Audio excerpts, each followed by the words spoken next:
যাকে আল্লাহ রক্ষা করে। আসসালামু আলাইকুম ওরহমতুল্লাহি ওবারকাতুহু। আল্লামা কুরতুবী বলেন, আমি আন্দালুসের কর্ডোবা এলাকায় ছিলাম। একদিন শত্রুরা আমাকে দেখে ফেলল। তারা সংখ্যায় অনেক বেশি ছিল। পক্ষান্তরে আমি ছিলাম একা। আমি কোনো রকমে তাদের কাছ থেকে পালিয়ে গিয়ে গোপনে গোপনে একদিকে বের হয়ে গেলাম। ওই দিকেও শত্রুরা আমাকে খুঁজছিল। আমি এক খোলা মাঠের মধ্যে চলে এলাম। হঠাৎ দেখি দুইজন অশ্বারোহী আমাকে খুঁজতে খুঁজতে এখানে চলে এসেছে। আমার জন্য পালানোর মতো আর কোনো জায়গাও ছিল না।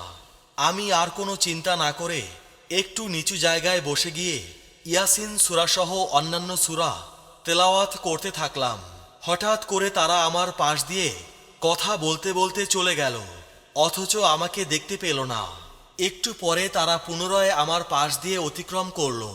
আমি ওখানেই বসেছিলাম। আমি তাদের কথাবার্তা শুনতে পাচ্ছিলাম।